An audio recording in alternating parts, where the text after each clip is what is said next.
ایک اور مقام میں اللہ نے اس بات کو مزید کھولا ہے، وَمَنْ أَضَلُّ، توجہ،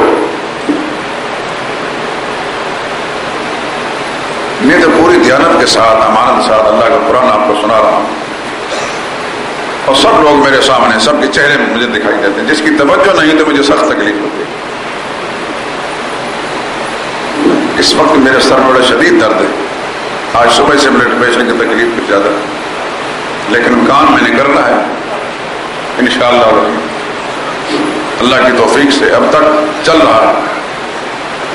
تو میں آپ کی طرف متوجہ ہوں، تکلیف کے باوجود آپ کے ساتھ اللہ کا قرآن اس کی گفتگو کروں اور آپ کی توجہ نہ ہو تو کس قدر تکلیف ہے۔ اللہ فرماتے وَمَنْ أَضَلُّ، اصل یہ زال سے ہے، ضاد کے ساتھ، جس سے آپ ضلالت کہتے ہیں۔ ضلالت کا معنی گمراہی، زال کا معنی گمراہ، اور ازل اس میں تفضیل، سب سے بڑا گمراہ۔ ازل کا معنی سب سے بڑا گمراہ، جس طرح اعظم سب سے بڑا عظیم، اکبر سب سے بڑا، یہ وہی اس میں تفصیل کا صیغہ ہے۔ وَمَنْ أَضَلُّ، توجہ کے ساتھ میری بات کے ساتھ اپنے سوچ کو ملائیے تاکہ بات سمجھیں۔ یاد رکھیے بیان کرنے والا کی طبیعت کھلتی تب ہے کہ سننے والوں کی طلب صادق ہو، اور جس وقت ان کی طلب نہیں ہوتی اللہ اس کی طبیعت کو بند کر دیتے۔ وَمَنْ أَضَلُّ، او لوگو تم نے دنیا میں بڑے بڑے گمراہ دیکھے ہوں گے، لیکن آؤ ہم تمہیں بتاتے ہیں سب سے بڑا گمراہ کون ہے۔ وَمَنْ أَضَلُّ مِمَّنْ يَدْعُو مِنْ دُونِ اللَّهِ مَنْ لَا يَسْتَجِيبُ لَهُ إِلَى يَوْمِ الْقِيَامَةِ، بڑے بڑے گمراہ تم نے دیکھے ہوں گے، لیکن سب سے بڑا گمراہ وہ ہے مِمَّنْ يَدْعُو مِنْ دُونِ اللَّهِ، جو اللہ کے سوا اوروں کو پکارتا ہے۔ سب سے بڑا گمراہ وہ ہے جو اللہ کے سوا اوروں کو پکارتا ہے، حاجت روا سمجھ کر پکارے، مشکل کشا سمجھ کر پکارے، اولاد لینے کے لیے پکارے، شفا لینے کے لیے پکارے، کامیابی لینے کے لیے پکارے، مالدار بننے کے لیے پکارے۔ اللہ فرماتے ہیں اس سے بڑا گمراہ کون ہے جو اللہ کے سوا اوروں کو پکارتا ہے، ان کو پکارتا ہے مَن لَا يَسْتَجِيبُ لَهُ إِلَى يَوْمِ الْقِيَامَةِ، جو قیامت تک اس کے کام نہیں آ سکتا۔ پکارتا رہے پکارتا رہے، اس کو بھی اللہ قیامت تک لمبی عمر دے دے پکارنے والے کو، یہ پکارتا رہے۔ اللہ فرماتے ہیں میں اعلان کرتا ہوں میرے سوا جس جس کو بھی پکارو گے قیامت آ سکتی ہے، تمہارے کام نہیں آ سکتے۔ لا یستجیب لہ، کچھ کام نہیں آ سکتے اس کے الی یوم القیامہ کے اندر۔ کیوں نہیں آ سکتے؟ اس کا جواب قرآن نے خود دیا، اس لیے آ نہیں سکتے، ان کے کام نہیں آ سکتے۔ وَهُمْ عَنْ دُعَائِهِمْ غَافِلُونَ، ان کو ان کی پکاروں کا پتہ ہی نہیں چلتا، ان کو ان کی آواز ہی نہیں پہنچتی، ان کی پکار کا پتہ ہی نہیں چلتا، وہ تو ان کی پکاروں سے ہوتے ہی غافل اور بے خبر ہیں۔ وَهُمْ عَنْ دُعَائِهِمْ غَافِلُونَ، وہ تو بے خبر ہوتے ہیں، ان کو خبر پہنچے تو کچھ کام آئے، جب آواز ہی نہیں پہنچتی، پکار سنتے ہی نہیں تو کیسے ان کے کام آ سکتے ہیں؟ اگر سن بھی لیں فرض کرو تب بھی قرآن نے کہا کہ وہ ان کے پاس اختیار نہیں ہے حاجت روائی کی، لیکن وہ تو سنتا ہی نہیں۔ وَهُمْ عَنْ دُعَائِهِمْ غَافِلُونَ، وہ تو ان کی پکاروں سے ہیں ہی بے خبر۔ یہ مسئلہ کس نے سمجھایا؟ اللہ نے سمجھایا۔ اللہ کا فرمان صحیح یا غلط؟ ہر مولوی کی بات غلط ہو سکتی ہے، رب کا فرمان غلط نہیں ہو سکتا، ہر پیر کا بیان غلط ہو سکتا ہے، اللہ کا اعلان غلط نہیں ہو سکتا۔ اللہ بھی سچا، اللہ کا قرآن بھی سچا۔ وَمَنْ أَصْدَقُ مِنَ اللَّهِ قِيلًا، اللہ سے بڑھ کر کون سچ کہنے والا ہے؟ وَمَنْ أَصْدَقُ مِنَ اللَّهِ حَدِيثًا، اللہ سے بڑھ کر کس کی بات سچی ہو سکتی ہے؟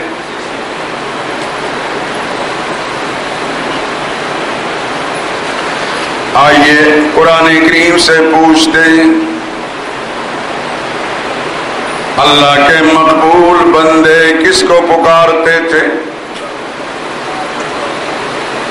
اللہ نے جن کو سب سے بڑے رتبے اور شان عطا کی، مشکل پڑنے پر وہ کس کو پکارتے تھے؟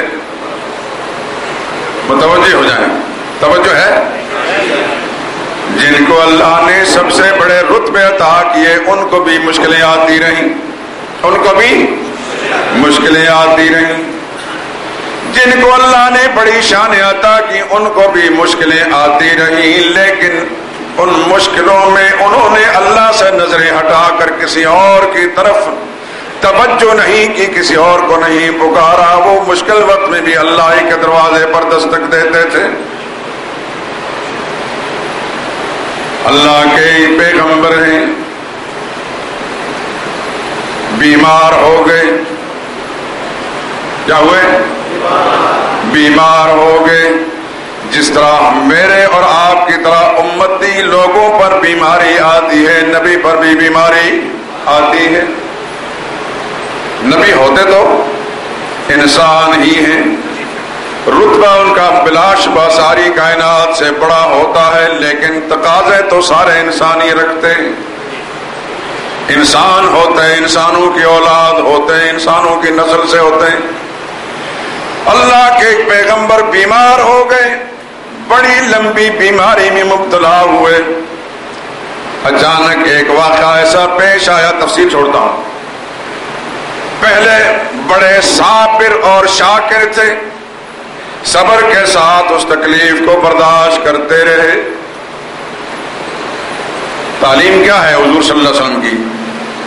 نعمت ملے تو شکر کرو، مصیبت آئے تو صبر کرو۔ کیا حضور کی تعلیم ہے؟ اسلام کی تعلیم کیا ہے؟ نعمت ملے تو شکر کرو، مصیبت آئے تو صبر کرو، اور صبر کرنے والوں کے لیے اللہ نے بڑی بشارتیں دی ہیں۔